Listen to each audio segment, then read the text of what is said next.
अस्सलाम वालेकुम ख़ातिन हज़रात, मैं हूँ इसरार अहमद कसाना। बल्ला वापस आ गया और बल्ले का जो अब अगला वक़्त है, वो कैसा गुज़रेगा इस पे भी ज़रा थोड़ा-सा देखते हैं, तज्ज़िया करते हैं। और साथ ही साथ जो मुख़्तलिफ़ चीज़ें दूसरी चल रही हैं, उनका भी ज़रा देखना है, तज्ज़िया करना है। लेकिन आज आपको मालूम है कि आज 27 दिसंबर है और वो ये जो दिन है, ये हमें याद दिलाता है हमारी साबिक़ वज़ीर-ए-आज़म मोहतरमा बेनज़ीर भुट्टो शहीद साहिबा की। और उसी के हवाले से ज़रा प्रोग्राम का आगाज़ करते हैं, लेकिन उससे भी पहले मोहतरम इकबाल अल्लामा इकबाल रहमतुल्लाह अलैह उनका एक छोटा-सा शेर और बड़ा ही खूबसूरत शेर आपकी खिदमत में पेश करता हूँ। ज़रा देखिए और सर धुनिए। अल्लामा इकबाल रहमतुल्लाह अलैह ने फरमाया कि खीरा ना कर सका मुझे जलवाए दानिशे फ़रंग, खीरा न कर सका मुझे जलवाए दानिशे फ़रंग, सुरमा है मेरी आँख का ख़ाके मदीना व नजफ़। यानी मुझे ये जो वेस्टर्नाइज़ेशन हुई हुई है हमारे यहाँ आजकल आप देख ही रहे हैं। वो कहते हैं कि मुझे ये जो फ़्रंग की तरक्की या इस तरह की जो चीज़ें हैं, उनकी जो अक्ल व दानिश है, वो मुझे इम्प्रेस नहीं करती। क्योंकि मेरी आँख का जो सुरमा है ना, वो उसकी निस्बत ख़ाके मदीना और नजफ़ से है। तो जिसकी आँखों में, जिसके ख़्यालों में, जिसके दिल में मदीना और नजफ़ बसते हों, तो वहाँ पे फिर क्या और चीज़ बस सकती है। तो ये बेसिकली एक खुददारी भी है इस मैसेज में और इसमें नबी करीम सल्लल्लाहु अलैहि वसल्लम के साथ एक मोहब्बत का जज़्बा भी है, इस्लाम के साथ मोहब्बत का जज़्बा है। तो ये हमें याद दिलाता है कि हमें किससे इम्प्रेस होना चाहिए। हमारी जो आजकल की जो हालत है उसमें तो आप देखते हैं कि हम हर चीज़ में जो क्लू लेते हैं, जो क्यू लेते हैं, वो हम लेते हैं वेस्टर्नाइज़्ड कल्चर से। हमारी हर चीज़, हमारी लैंग्वेज, हमारा स्टाइल, हमारे एक्सेंट्स हम कोशिश करते हैं कि हम उनसे मुतासिर हों, उनसे हम सीखें। लेकिन हमारा जो अपना कल्चर है, हमारा जो अपना बैकग्राउंड है, उससे हम ज़रा थोड़ा-सा दूर रहने की कोशिश करते हैं क्योंकि ये यही मग़लूबियत होती है। जब आप मग़लूब हो जाते हैं, तो फिर आप इस तरह की हरकतें करते हैं। तो अल्लाह ताला हमें इससे बचाए और अपने शानदार अपने दीन के ऊपर, अपने कल्चर के ऊपर हमें फ़ख्र करने की तौफ़ीक अता फ़रमाए और उसमें हमें प्राइड लेना चाहिए।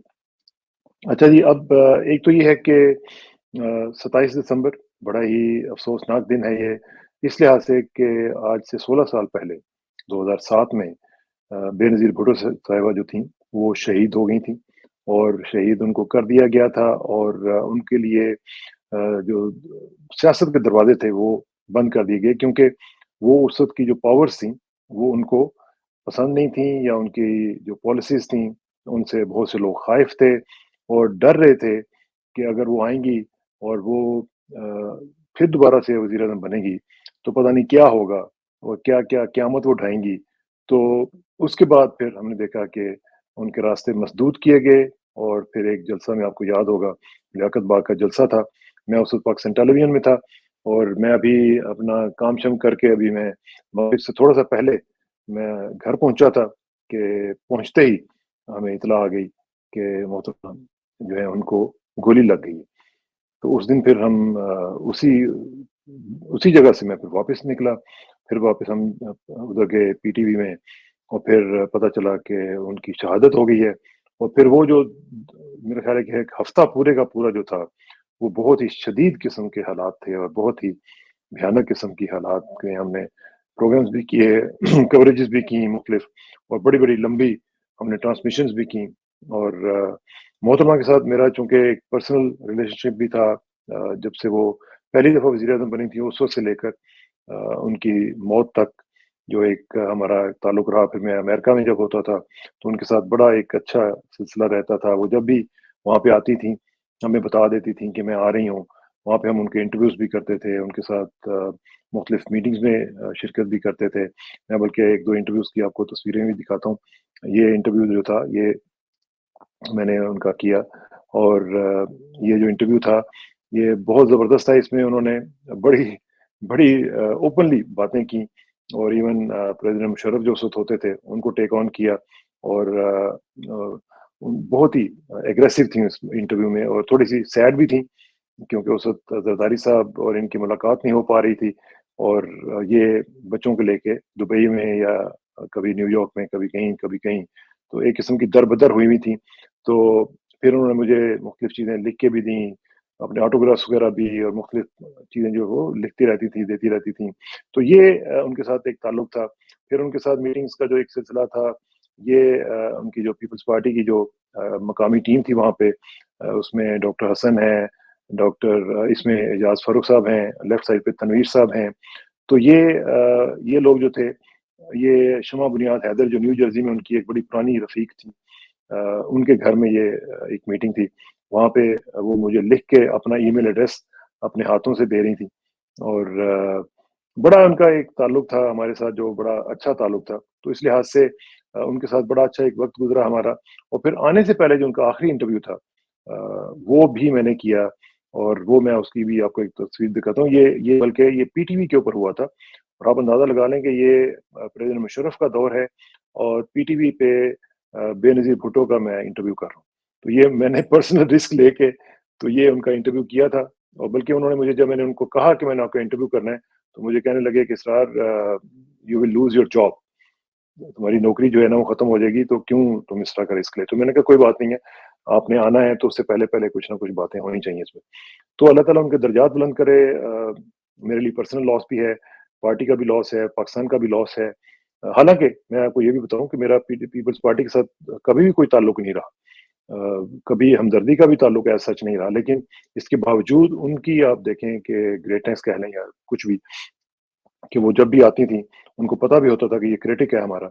तो लेकिन फिर भी इसके बावजूद वहाँ पे आके वो ना सिर्फ़ हमें इज़्ज़त देती थीं, बल्कि मुख़्तलिफ़ इवेंट्स में हमें बुलाती थीं।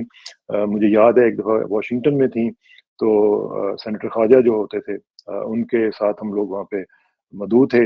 वहाँ पे मीटिंग्स का सिलसिला जारी था, तो वो बाकायदा पूछती रहती थीं। और फिर वाशिंगटन से जब मैं वापस जा रहा था न्यूयॉर्क, तो मुझे कहने लगी कि खबर का क्या बना है? तो क्या उस वक़्त मैं, उन दिनों में मैं एआरवाई को हेड कर रहा था, ब्यूरो चीफ एआरवाई था मैं। तो वहाँ पे वो पूछती रहीं, तो वो she was very concerned about her image. तो उस लिहाज से भी बड़ा अच्छा उनके साथ एक रिलेशनशिप था हमारा प्रोफ़ेशनल लेवल पे। तो मेरे लिए यकीन मानें कि एक बड़ा पर्सनल लॉस है। जब भी ये दिन आता है, तो मुझे पर्सनली बड़ी तकलीफ़ होती है।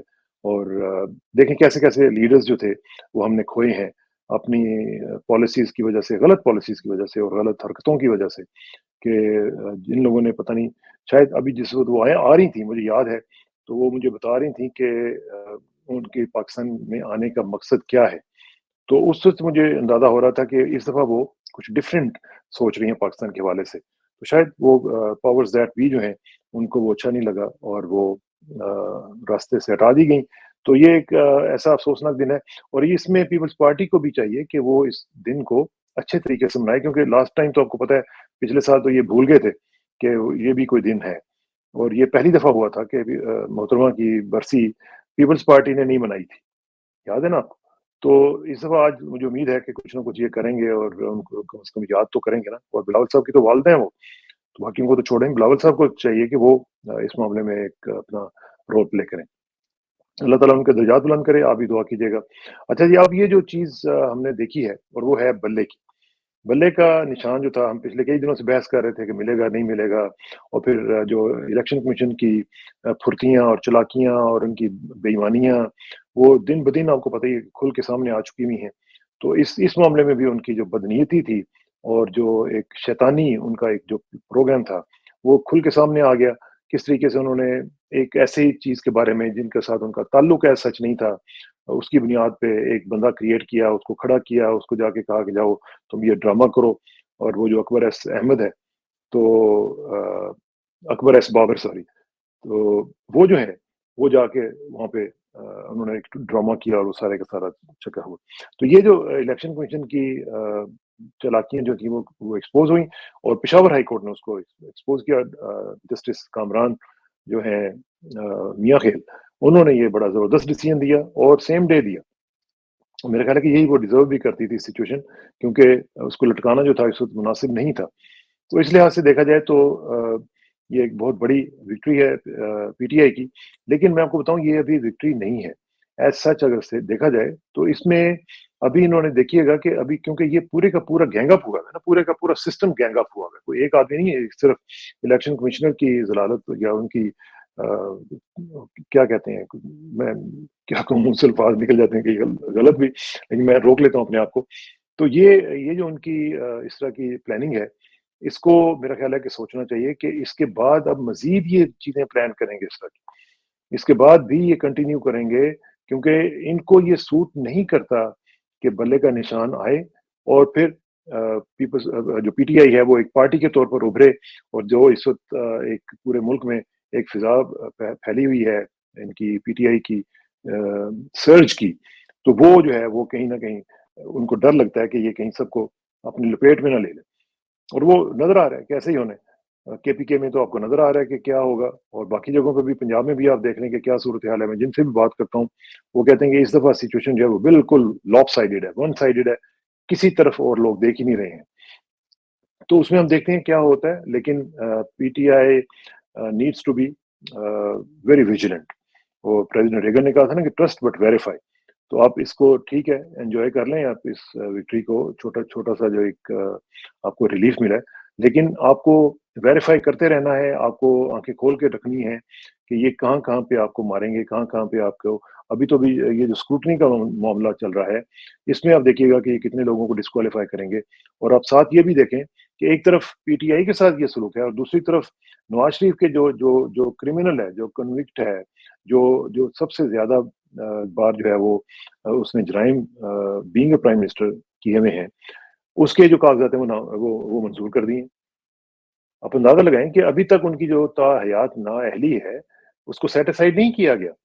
وہ 2 جنوری کو کیس لگا ہوا ہے، لیکن ان کا کیس ان کو کسی نے ان کے خلاف کاغذات ہی نہیں جمع کرائے کہ جی ہم چیلنج کرتے ہیں، وہ نہ کرانے دیے گئے ہوں گے. تو ان کو جناب وہ کوالیفائی کروا دیے اور کہا جی کہ ٹھیک ہے آپ الیکشن لڑ سکتے ہیں. اور یہ سازشی جو ماحول ہے، اس میں آپ دیکھیں یہ جو ابھی پرویز خٹک نے بات کی ہے، اب اسے پتہ چل گیا نا آپ کو کہ کیسے کیسے یہ سازشیں کر رہا تھا الیکشن کمشنر جو ہے. میں اب کیا کہوں، میرا ان کے ساتھ ایک تعلق رہا ہے، لیکن یہ زندگی میں میں نے اتنا گھٹیا اور بہت ہی سازشی قسم کا اور خوش آمدی جو الیکشن کمشنر ہے میں نے نہیں کبھی دیکھا. یعنی جس کو یہی اندازہ نہیں ہے کہ میں کر کیا رہا ہوں، کل کو تاریخ میں میرا نام کس طرح لیا جائے گا، بٹ دے ڈونٹ کیئر کہ ان کو زندگی میں اور مرنے کے بعد ان کو کیا ہوگا، کیا ان کی لیگسی ہوگی. وہ کہتے ہیں نہیں، بس میری آج کی جو رات ہے وہ اچھی طرح گزر جائے، میرے پیسے آ جائیں، میرے پاس فلاں فلاں جگہ پہ فلاں فلاں ملکوں میں جائیدادیں بن جائیں، میرے بچے جو ہیں وہ بس چھا جائیں. یہ ہے جن کی. اب پرویز خٹک جیسے لوگ جو ہیں، آپ دیکھیں اندازہ لگائیں کہ پرویز خٹک جو ہے یہ کتنی عزت دی عمران خان نے ان کو، اور آج یہ کہہ رہا ہے جی کہ مجھے انہوں نے بلے کا نشان آفر کیا اور میں نے کہا جی نہیں. اب بلے کا نشان آفر کیوں کیا اس نے؟ ظاہر ہے چیف الیکشن کمشنر نہیں کیا ہوگا نا، اور کون کر سکتا ہے؟ کس کے پاس اتھارٹی ہے یہ؟ اور اگر کسی اور کے پاس اتھارٹی ہے، اسٹیبلشمنٹ کے لوگوں کے پاس یا کسی اور کے پاس، تو ان کو بھی تھوڑی سی شرم آنی چاہیے کہ بھئی یہ آپ کیا کر رہے ہیں. یعنی اتنی کھلم کھلا آپ نے ساری چیزیں کی ہوئی ہیں. تو یہ جو صورتحال ہے یہ بڑی خطرناک ہے. اچھا ایک اور چیز جی میں جس پہ ڈسکشن جو ہے وہ چاہ رہا ہوں کہ آپ ذرا سوچیں اس کے اوپر، اور وہ یہ ہے کہ یہ میں آپ کو ایک ویڈیو سنواتا ہوں، ٹھیک ہے؟ اور اس میں آپ دیکھیں کہ کیا کہا جا رہا ہے. یہ سابق پریزیڈنٹ، سابق چیف آف آرمی اسٹاف، سابق چیف ایگزیکٹو جناب جنرل مشرف صاحب کی ویڈیو ہے، اس کی آڈیو سنیے. میلین وہاں کی 2 بڑی پارٹیز ہیں، یہ دیکھیں میں دوبارہ پیپلز پارٹی اور پی ایم ایل این وہاں کی 2 بڑی پارٹیز ہیں.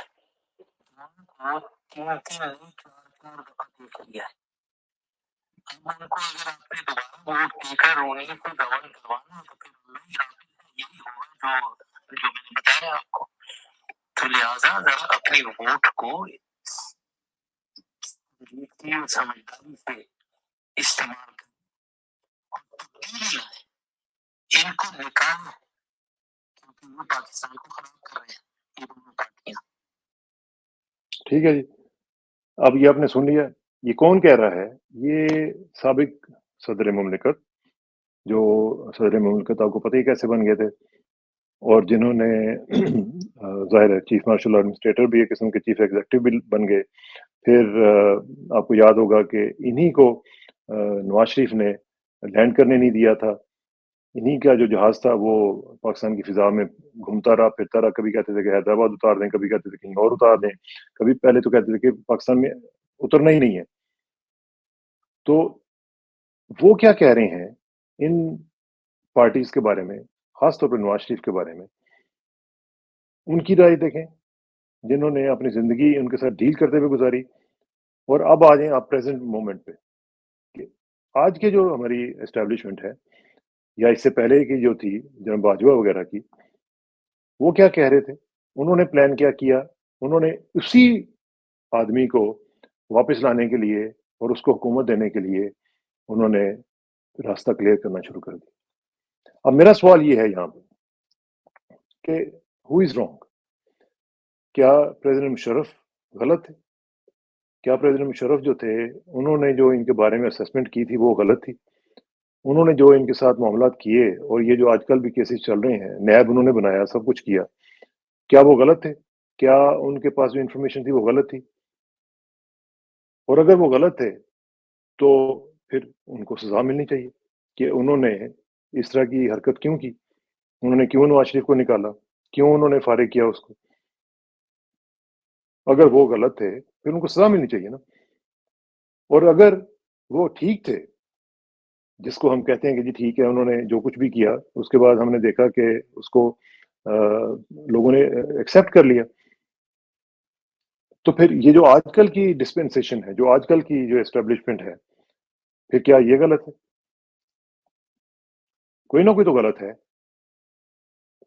اور وہ کہہ رہے ہیں کہ انہوں نے 4 دفعہ پاکستان کو لوٹا ہے اور ان کو نکالنا چاہیے آپ کو. اور آج کی جو ہماری اسٹیبلشمنٹ ہے یا ان کے جو امیڈیٹلی جو پریڈیسیسرز ہیں, انہوں نے انہی کو لانے کے لیے سارا کچھ کرنا شروع کر دیا, بلکہ رجیم چینج کر دیا, عمران خان کی حکومت کو گرا دیا. اب ہماری جو عوام ہے وہ کیا کریں, کس کے اوپر یقین کریں؟ ایک سابق آرمی چیف کے اوپر یقین کریں یا حاضر سروس جو آرمی چیف ہیں ان کی باتوں پہ یقین کریں؟ کون غلط ہے اور کون صحیح ہے, اس کا فیصلہ جو ہے وہ کرنا ضروری ہے. کیونکہ ہر 10 سال کے بعد یا 15 سال کے بعد آپ نے جو پچھلی ایک پالیسی بنائی ہوئی ہوتی ہے, آپ اسے یو ٹرن لیتے ہیں اور آگے کہنا شروع کر دیتے ہیں کہ نہیں جی وہ تو غلط تھا, اب ہم اس طرح کر لیتے ہیں. اسی وجہ سے عوام جو ہے وہ اس وقت اس کو سمجھ نہیں آ رہی کہ یہ آپ اس کے ساتھ کر کیا رہے ہیں. یہی وجہ ہے کہ عوام اس دفعہ ریئیکٹ کر رہی ہے.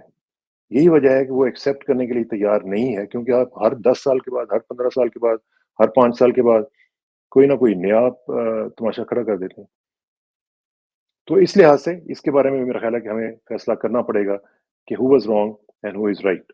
تو یہ میرا خیال ہے کہ عوام کو کرنے دیں, الیکشن میں پتہ چل جائے گا. اچھا, یہ ایک آرٹیکل جو ہے جاوید چودھری کا, وہ اس وقت بڑا گردش کر رہا ہے, جس میں انہوں نے دوستوفسکی جو ایک بہت بڑا فلاسفر تھا, اس کا کوٹ کرتے ہوئے کہا جی کہ یہ شادی ہونے دیں. بیسیکلی وہ یہ کہہ رہے ہیں کہ عمران خان کو جو نکالا گیا تھا وہ نہیں نکالنا چاہیے تھا, اگر آپ نہ نکالتے تو وہ خود ہی مر جانا تھا اس نے. اور وہ ایک عورت کی مثال دیتے ہیں کہ اگر کسی عورت کے ساتھ آپ کو پیار ہو تو آپ نے اس کو بھولنا ہو تو اس کے ساتھ شادی کر لیں. تو یہ بیسیکلی فلسفہ وہ دے رہے ہیں اس دوستوفسکی کو کوٹ کرتے ہوئے. اب میں حیران ہو رہا تھا کہ دیکھیں کون دوستوفسکی کو کوٹ کر رہا ہے جس کا اپنا کیریکٹر آپ کے سامنے ہے. یہ وہ پریسٹیچیوٹس جو میں آپ کو کہتا ہوں نا, یہ ان کا جو کلب ہے, اس کے سیکرٹری جنرل کہہ لیں یا جنرل سیکرٹری یا کچھ بھی کہہ لیں, یا کم از کم اور کچھ نہیں تو وائس پریزیڈنٹ کہہ لیں, مزید اگر عزت افزائی کرنی ہے تو یہ اس طرح کی شخصیت ہے. تو وہ یہ کہہ رہے ہیں جی کہ اگر عمران خان کو آپ نے آنے دیا, جو کہ وہ کہہ رہے ہیں کہ وہ 2/3 میجورٹی لے سکتا ہے, اسی آرٹیکل میں کہہ رہے ہیں, تو پھر وہ آ کے پھانسیاں دے گا, پھر وہ آ کے تبیاں پھیرے گا, اور پھر وہ پاکستان کو خدا نخواستہ توڑے گا, لوگوں کو تنگ کرے گا. تو وہ یہ کہہ رہے ہیں کہ آپ فری اینڈ فیئر الیکشنز نہ ہونے دیں. ٹھیک ہے نا, بٹوین دا لائنز وہ یہ میسج دے رہے ہیں پاورز دیٹ بی کو کہ جناب آپ یہ الیکشن جو ہے نا یہ فری اینڈ فیئر کرنا سوچیں, اس میں جتنا بھی ہو سکتا ہے اس کی تباہی پھیریں تاکہ یہ کہیں آ نہ جائے, اور یہ اگر آ گیا تو 2/3 میجورٹی لے جائے گا. تو نواز شریف کو بھی یہ پیغام دے رہے ہیں کہ جناب ہم نے آپ کا نمک کھایا ہے, ہم نمک حرام نہیں ہے, اور ہم آپ کو مشورہ دے رہے ہیں کہ الیکشن فری اینڈ فیئر نہیں ہونے دینے آپ نے. اور یہ آپ کو پتہ ہے کہ کتنا کتنا نمک انہوں نے کھایا ہوا. تو اس لحاظ سے اب یہ اندازہ لگا لیں کہ کیسے کیسے دانش وڑ جو ہیں وہ ہمارے معاشرے میں ऐसे ऐसे ज़बरदस्त मशवरे देते हैं कि जो सहाफ़त के नाम पे ऐसी कसाफ़त फैला रहे हैं कि जिसका आप बस आप मेजर नहीं कर सकते उसको। अल्लाह ताला माफ़ी दे। आखिर में सिर्फ़ छोटी-सी एक खबर वो ये है कि अफ़गानिस्तान ने पाकिस्तान को ब्लेम किया है। ये जो हमारा एक्सप्रेस ट्रिब्यून है उसकी खबर के मुताबिक जो मुल्ला मुत्तकी हैं उनके फ़ॉरेन मिनिस्टर साहब, उन्होंने कहा जी कि पाकिस्तान के मुज़ाकरात चल रहे थे टीटीपी के साथ, लेकिन पाकिस्तान ने बैकआउट किया है। पाकिस्तान ने उन मुज़ाकरात से बाहर निकल के अच्छा नहीं किया, क्योंकि उसमें जो मुज़ाकरात में चीज़ें चल रही थीं, टीटीपी का मुतालबा था कि ये जो फाटा को आपने मर्जर किया है, उसका जो ज़म किया है, उसका जो इंज़माम है, उसको ख़त्म किया जाए और ये हमारा मुतालबा है, बाकी आप जो कहते हैं हम मान लेते हैं। तो पाकिस्तान ने उस पर नहीं माना और पाकिस्तान वॉकआउट कर गया उस मुज़ाकरात से। तो वो ये ब्लेम कर रहे हैं कि पाकिस्तान को चाहिए कि वो उनके साथ एंगेज करे। हमारी सरहदें, हमारे इलाके जो हैं, वो हम नहीं इस्तेमाल होने देंगे किसी भी गवर्नमेंट के खिलाफ। लेकिन अब इसके ऊपर पाकिस्तान गवर्नमेंट क्या कहती है, उसको भी ज़रा हम देखेंगे और इसका तजिया जो है वो जारी रहेगा इंशाल्लाह। जल्दी मुलाकात होगी इंशाल्लाह। Thank you very much. अस्सलाम वालेकुम।